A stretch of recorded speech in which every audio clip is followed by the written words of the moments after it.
Welcome to the online diploma course for project management. The first session covers the concept of governance and how it relates to projects. This slide shows the total content of the Diploma of Project Management course. Governance is addressed first because it relates to some of the organizational issues which will be encountered by the project manager and their team. It is important to understand how the project fits in with the organization's strategy and willingness to accept risk. All definitions of projects revolve around and include similar themes. The first being that the project is temporary. It's often referred to as a temporary endeavor. This means essentially that the project has a start date and a finish date. It is bound by the time that has been planned for the project in order to deliver the output that is specified. Most definitions of a project also refer to the creation of something new or unique, something that hasn't been done before, and that the project is done for a reason. It has a purpose and an objective, which is normally covered and explained in the core documentation. The project needs to be relatively complex. It will require some input of resources, time and money to manage the project, and therefore the project has to be significantly difficult enough to warrant these costs. So the interrelated activities are indicative of this complexity. And some definitions will refer to progressive elaboration. Progressive elaboration essentially describes a situation where, because of the complex nature of the project, the precise output which will be delivered is not known when the project starts, or perhaps not known in detail. And as the project progresses, there will be a greater understanding achieved of the project needs and the stakeholder requirements, and the project will be modified to suit this information which comes later in the project. So often in trying to summarize this, a phrase or statement is made to the effect that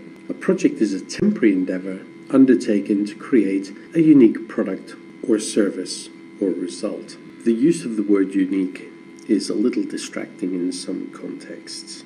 One house is very similar to another. However, the site on which the house is built and the ground conditions, the contract terms, and indeed the clients are likely to vary.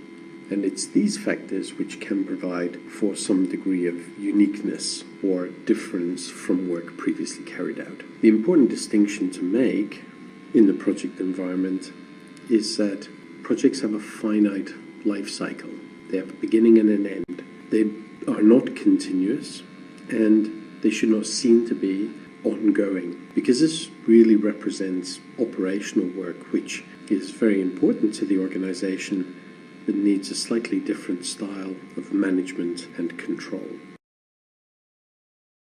Project management is the application of knowledge, skills, tools and techniques to manage the project activities in order to meet the constraints and requirements. These constraints and requirements will be dictated by project stakeholders. Another very powerful factor in determining project management within organizations is the organizational culture and how well and rigorously they apply project management. One of the first things the organization must determine is when is project management to be used. So defining the difference between operational activities or business as usual and project activities, which will be subject to project management techniques, becomes a very important decision, and one which will then influence how the projects will be managed, and to an extent by whom.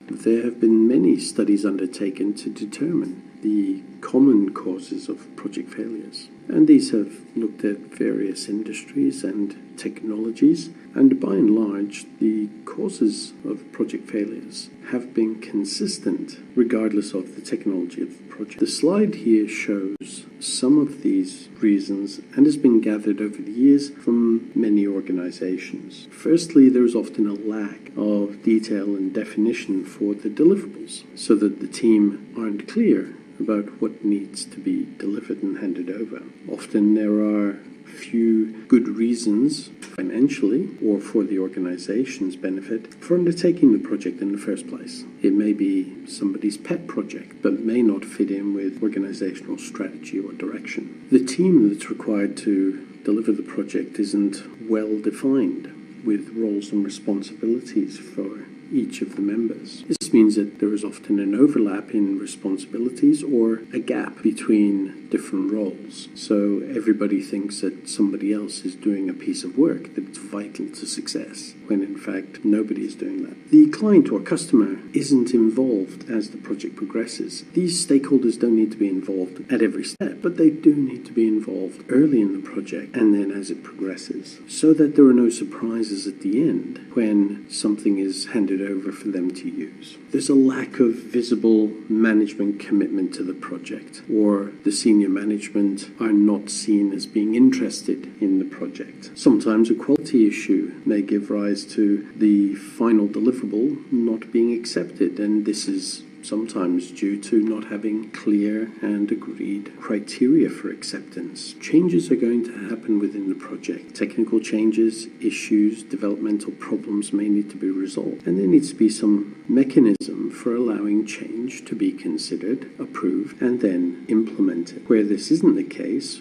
it's easy to see examples of scope creep and gold plating, where work is done that was not necessarily requested. Planning and estimating skills are not applied well and thoroughly, particularly at the beginning of the project, but certainly later on as well. There's a lack of communications and a lack of detailed planning, and a lack of control and monitoring of the progress of the work and reporting of it to the appropriate senior managers. All of these criteria are management, or more specifically project management issues. They are not dependent on the technology or indeed the organization. So methodologies and techniques have been developed over the years to try to minimize the impact of these common and recurring problems.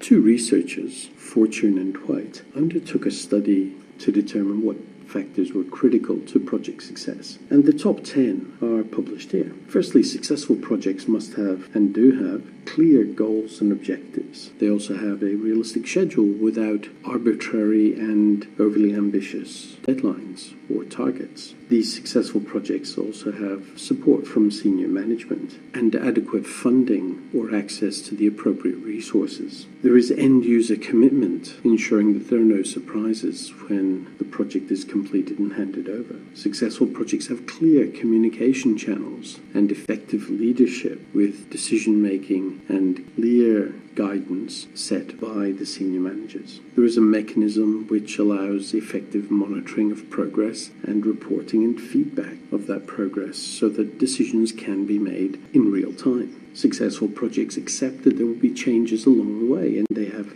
an approach to managing those changes which is flexible but enforces a decision-making process. And these projects learn from the past. Projects are not undertaken in isolation. They are part of a larger environment. This organization and business environment may contain programs which should be targeted at delivering an element of strategic importance or part of the vision of the organization. And the projects themselves are likely to impact on the operations of the organization, especially if they're designed to create changes in the way that operations are conducted and benefits as a result of that. So the context of the project has to be understood by project team, and particularly the project manager. The project manager will speak and create a relationship with the project sponsor and the other stakeholders in order to understand their perspective, and this will help with the management and decision-making within the project. A key element of governance is the selection of projects and how they fit in with the overall strategy and the other projects being undertaken within the organization. Projects are temporary and relatively short-term endeavours, which are focused primarily on delivering a product or output. Groups of related projects can be brought together under a program, and a program is usually designed and intended to deliver a strategic objective. There are activities outside of the projects which need to be undertaken within the program in order to make it successful, and these are often related to the transition when the project is finished and goes into operation, and also around stakeholder engagement and benefits realization management. Not every project has to be part of a program. The primary purpose of bringing projects into a program is that there is some sort of advantage to managing them as a group, which they wouldn't be able to realize if they were managed individually. Portfolios are the overall collection of projects and programs, and are often managed with a very long-term view. Managing portfolios helps to select the right projects and programs to undertake, and the portfolios may be formed around business objectives or specific areas of investment. Managing portfolios gives a very high-level view which senior management can refer to when reviewing, monitoring, and making decisions about the total investments in change and projects within the organization. There are some common elements to projects, programs, and portfolios, and this table describes how each of those elements is addressed by the different levels of investment and project-related activity. So, for example, in terms of scope, projects thrive on having a defined scope, although the scope will be progressively elaborated over the duration of the project. The better defined the scope is and the objectives, the more certainty there is within the project. Programs and portfolios tend to look longer term and relate to business scope and organizational objectives rather than technical ones which a project will focus on. Success as well is clearly defined in that project's success is measured predominantly by the product that is produced, and this is certainly the traditional approach to project management. Programs tend to measure success by the degree to which the program satisfies the needs and the benefits that have been attached to it, and portfolios are generally measured in terms of the overall performance of the components, and those components are the projects and programs. Project management offices can be developed to suit almost any purpose, but there are broadly three categories, starting with the supportive, where many project management offices begin, and moving through a more controlling environment, and finally directive. Controlling and directive have increasing control and influence over all of the projects over which they are charged. The concept of the supportive project management office is that there is a central repository of some expertise where templates and best practice techniques and tools are maintained, and information may be stored in a central place. But the project manager still retains control of the project environment and uses the project management office in a supporting capacity as an extra resource. Controlling project management offices tend to develop methodology and practice which have to be abided by within the organization. They will act as the police in some regards by making sure that the projects conform with the project governance that is set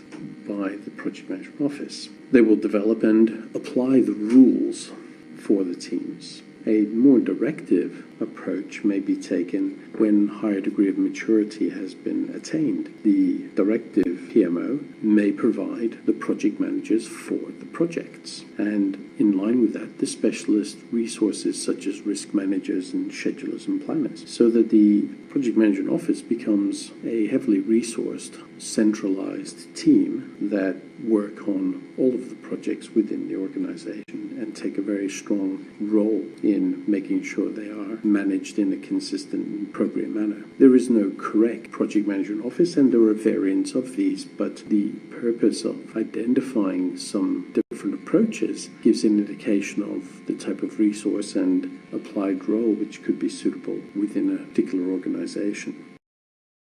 The role of the project management office varies depending on the needs of the project, the maturity and capability of the PMO itself, and the same of the project managers. However, there are some roles which the Project Management Office is ideally situated to take on and support the project managers through. The management of shared resources, the scheduling of their roles with the different projects. Because of the PMO's central position, it would be ideally situated to coordinate particularly specialist and niche skill sets amongst the various projects. The Project Management Office may identify and develop methodology or tailor that methodology to suit the needs of the organization. And depending on the maturity and size of the office itself, they could take on a coaching and mentoring role, providing training and guidance to each of the projects. The Project Management Office often takes on the role of police, monitoring the projects and ensuring that they comply with the methodology and necessary documentation within the organization. The PMO is also in a position to communicate across the projects, particularly in providing information from outside the project environment that affects all of the projects equally. The project manager is the individual assigned by the organization to achieve the objectives of the project. They do not necessarily need to be the technical expert, because for a larger project there will be several people with technical expertise. The project manager rather has to have more project management skills and knowledge. They have to be able to accomplish the objectives of the project, applying the project management techniques and approaches which they know. They need to have positive and sometimes optimistic attitudes, as well as exhibiting leadership qualities, because after all they will be leading a team and to some extent leading the stakeholder to their desired outcome. The project manager will spend a significant amount of their time communicating and dealing with people. It's therefore important that the project manager has a wide-ranging set of interpersonal skills. They will be called upon to lead their team and indeed to build their team. If the project is lengthy or difficult or behind schedule, then motivating will be an important skill as well. A great deal of communication will take place between the project manager and the stakeholders, and the project manager will need to be culturally and politically aware, as well as have skills to negotiate and influence those stakeholders in order to reach a decision. So the project manager's role is not just about technical project management components. It's a holistic role, including awareness of the business and organization needs and the ability to lead and engage with the different stakeholders who may have very different backgrounds and a diverse set of needs in terms of communication and information. The term enterprise environmental factors will feature throughout the course. It refers to anything within the organization or outside of it which can influence the project's success. Usually these include factors such as organizational culture, structure, and processes, and as such they relate to the governance of the projects, because these processes and the structure and the culture define how projects may be undertaken. However, there may be other factors that are beyond the control of the organization, such as industry standards or legislation that must be followed. The success of the project may be dictated by the plant and equipment which is available. If the organization has particular pieces of equipment which need to be used rather than hiring in additional or alternatives, then that will dictate the rate of progress that can be made. Similarly, the people who are going to form the team may be required to come from certain sources, certain partners, or the host organization itself. The way the work is authorized, the delegated authority of individuals within the team, again, may indicate the potential bottlenecks that will be encountered when authorizations and approvals are sought, and these will feature very heavily in the governance of the project. So work, for example, cannot start without the appropriate authority.